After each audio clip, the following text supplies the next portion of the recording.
Test, test. Oh no, it's working now. All right, awesome.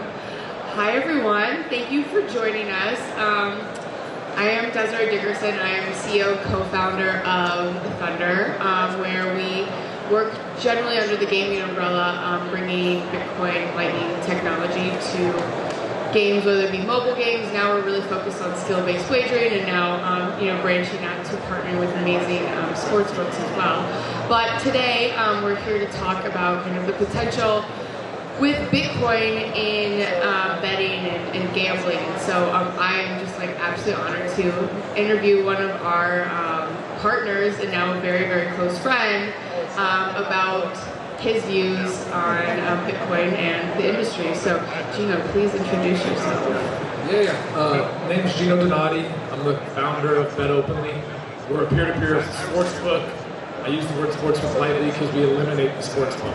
We remove the need for a sportsbook. With a sportsbook, the only people making money are the sportsbook. Over time, you bleed out all of your users. We're eliminating sportsbooks. We still call ourselves one because you get the same advantage. You can do the same things. So that's what we're doing here, and I'm excited to partner with Des. She brought us a peer-to-peer casino. BetOpenly will be more than just sports betting. We're going to bring all sorts of liquidity into the space.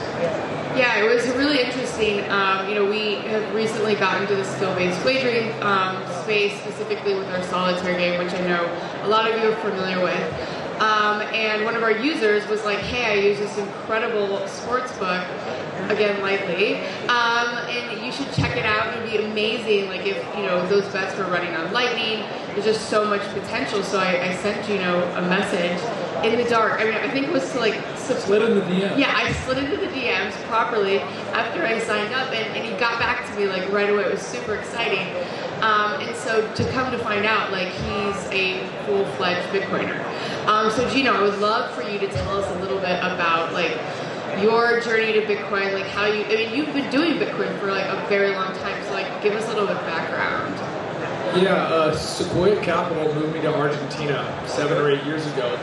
And candidly, I was running an illegal sportsbook. I was a bookie. So I would take bets from people. I was living in San Francisco, and I was in Silicon Valley at the time. SaaS was booming. A lot of kids were making a lot of money in sales, and they wanted to legally bet. And when you move to Argentina from San Francisco, it becomes kind of hard to run around and collect money every week. So that was my first experience with Bitcoin, was illegally sending money back and forth to my clients. And when I moved down to Argentina, I actually met the founders of Decentralized. So I had an office there. We were set up right next to the Decentralized office. And these guys were light years ahead of me with technology. They had to over bowls of pasta explain to me what the hell Bitcoin was, why it's the future. And we started talking about BetOpenly, my vision, because I said, although I'll keep taking the illegal money, people just lose week after week. There's a lot of negative about it. I don't want to dwell on all that, but gambling has a lot of negative reaction to it. The fees are too high for the vast majority to ever enjoy the entertainment of gambling. They end up in debt. They end up in situations where they don't want to be. So I started talking to them about Decentraland and building BetOpenly on Mana, et cetera, et cetera. And then this is a long time ago, almost 8-10 years ago. The instability of a lot of these altcoins made it very hard for me, with small margins, to run an illegal book, while Bitcoin, we saw it as the gold, we saw it as the stabilizing factor, we saw it as the currency, international currency. And so I basically said, hey guys, really appreciate the idea, but I'm going to do the same thing that you just pitched me with Bitcoin, not with Mana. I absolutely love that, and you're in the right place. Obviously, you're in the right place from the beginning, which is very rare. So, one thing I think I've noticed in the Bitcoin industry, and being doing this for so long now, is one of the things that we commonly do as Bitcoiners and founders in this space is build for the sake of building with Bitcoin and not really bringing any utility to end users and not really solving any problems. And so we started entering wagering and kind of looking under this broader gaming umbrella rather than just mobile. I found it interesting that I really could see Bitcoin solving problems, and you've been in the space for so long, so like, what problems do you see, like especially in the realm of payments and maybe outside of that, and how do you see Bitcoin like being a potential solution to those problems? Yeah, I hope this answer applies to actually both Thunder and BetOpenly.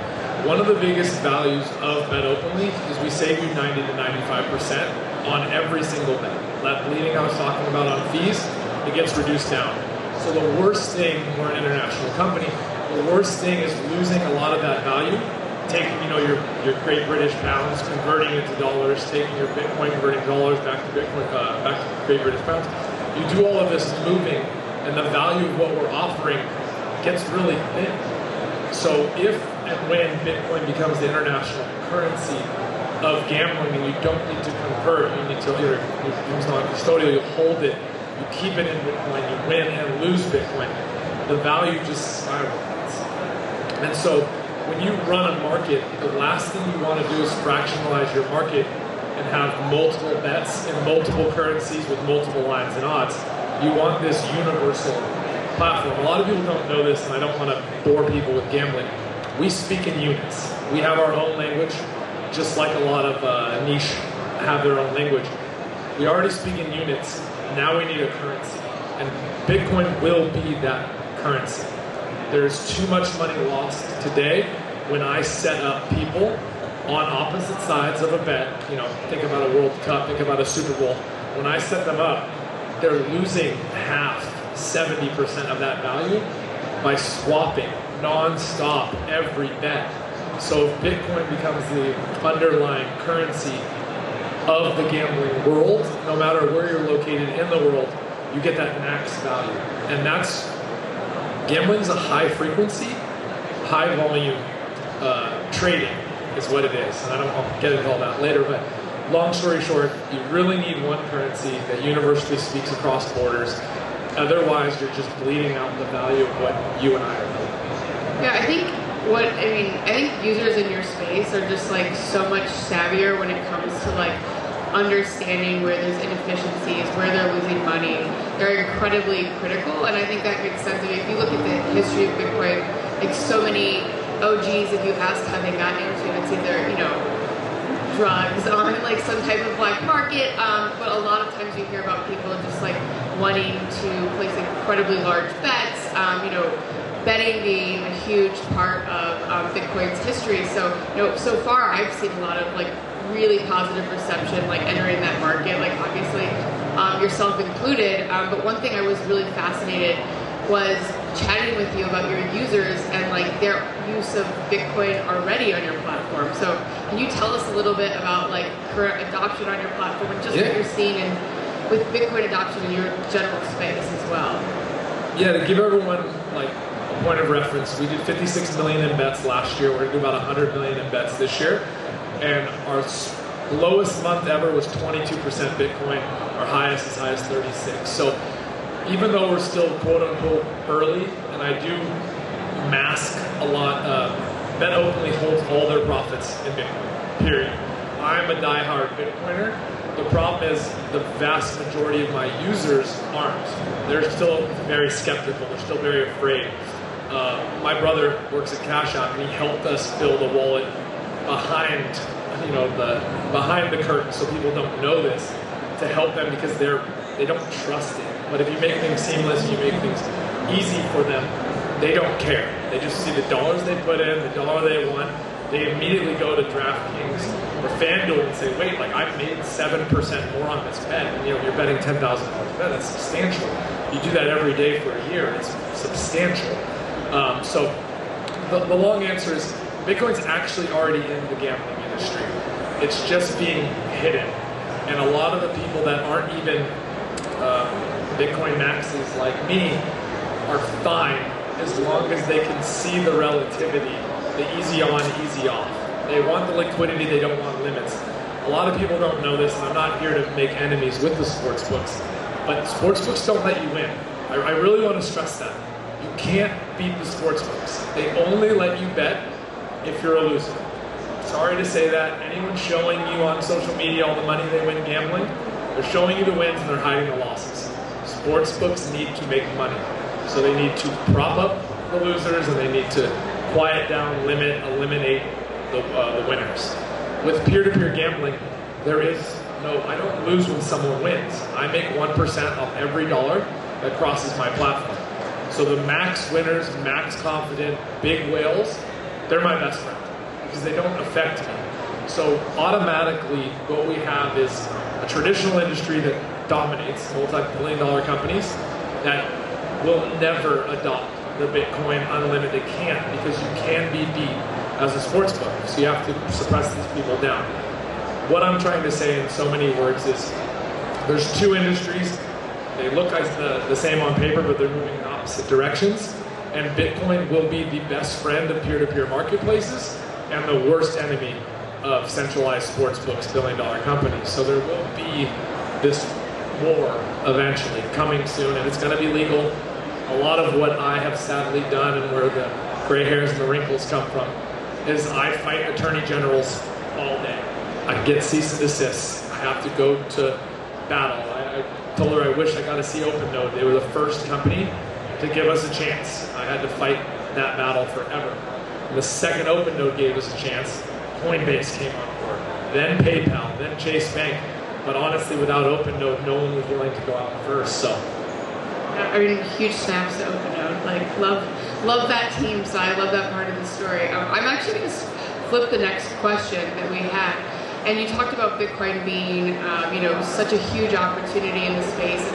And, we were going to get into, how can Bitcoin shape the future of sports betting. But I think one thing you mentioned when we were chatting earlier was, I do think Bitcoin introduces a lot of friction as well. And, with just being in the Bitcoin space, a lot of people don't think about the end user. At Thunder, we've had to, I know with our wagering, like when we first put out the normal user onboarding flow for Bitcoin and Lightning, we had a 40% completion rate for bets. People actually going through and paying, we had to work for months to get that up to 90%. So you had been talking about some UX choices that you've made and just different ways in which you're framing Bitcoin to your users. So how are you approaching bringing Bitcoin to your users without bringing all of that friction that we all know encumbers Bitcoin frequently? Yeah, so first and foremost, we have Bitcoin everywhere. I'll get into kind of the details, but we also aren't forcing anyone that wants to be in fiat. We want to be a gateway from Web 2 to Web 3. Originally, my vision was all Web 3, and we got so many people that were excited about peer-to-peer gambling that just didn't have the Bitcoin trust yet that I saw I was doing it all backwards. I was basically forcing people to adopt Bitcoin when what I should have been doing was helping them save money on gambling and just Bitcoin's everywhere and around. So I hope that makes sense, because our goal really is to be a gateway from Web 2 to Web 3. Then we have filters on our marketplace. You can filter out NFTs, and that's just not your thing. We're allowing people to bet fiat to fiat, fiat to NFT, NFT to Bitcoin, every version you're thinking above. And people that aren't ready for that, they click a button and it never gets forced down them again. And then by always being around, always talking about it, telling people we hold, we're also showing people how much they would have made and saved if they adopted Bitcoin instead of paying the PayPal 3% fees. Again, if I save you 90% and PayPal comes in and takes 30% of it, that's substantial. So we're just trying to educate people. I know you're going to hear a lot of recurring themes here, but I made some mistakes early trying to convert everyone to Bitcoin and just tell them, hey, don't worry, that dollar that you put in, it's now in Bitcoin and you can get it back to dollars. Huge mistake. Now we basically let people in their comfort zone save money by eliminating the sportsbook being peer-to-peer. And what they're going to just see is a bunch of success stories around that. Kind of in the same world, when we sold out our NFTs, people were like, Gino, we love you saving money. Why are you doing that scam? You're getting ripped off. And I was like, honestly, you're not wrong. I've lost a bunch of money on NFTs. Ours is just a frequent flyer miles program. You buy the NFT, you get 10% back on all fees, pull out a napkin, write how much you bet. This is the ROI of when you'll be fully in the green. You don't have to buy it. And we had such negative reaction that we allowed people to click a button to never see anything about an NFT again. So I gave you a long answer. The reason I'm so excited, build with Thunder. Thunder is building our peer-to-peer casino. Sports betting was a proof of concept. Our goal is to get to 100 million in sports betting. We'll probably be able to do that this year, maybe mid next year. Once we cross that, we're going to expand way past sports betting, and that's where Thunder comes in. People were so happy with the money they were saving in sports betting. They said, well, why don't you eliminate the casino now? And that's kind of phase 2 of BetOpenly. I'm super excited for the future, so I really hope everyone signs up for BetOpenly today. I know you'll probably have a lot of KYC to do when you leave here, which I love.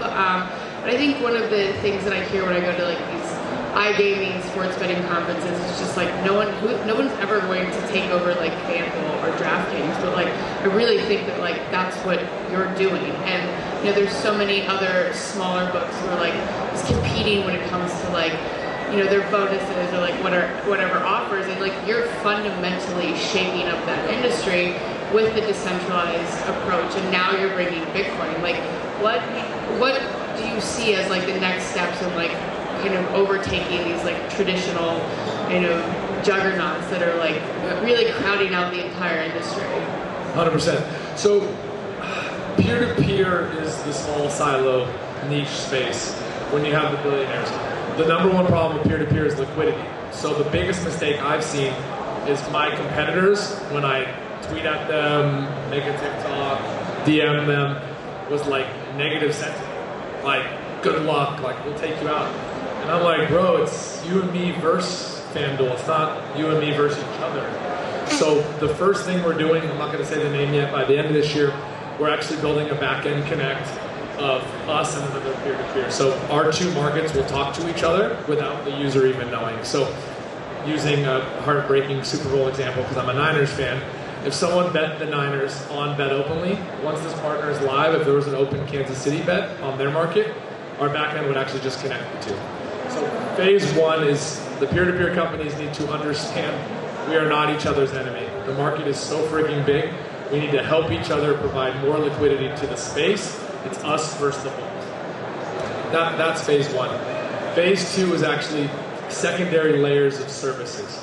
Showing people, one of the biggest disadvantages right now of sports betting is the lines and odds are actually, a lot of people don't know this, they're different at every sports book. You can literally use a company like OddsJam, one of our partners, pull up a game, you will see 10 lines and odds at 10 different sports books. Now, in theory, you would want to have money in all 10 of them and betting the best lines and odds every time. The reality is no one does that. You would then be fractionalizing your bankroll. Think about your total amount you can lose on betting and the total amount you've allocated to betting. You would have to fractionalize it. It would just become an accounting nightmare.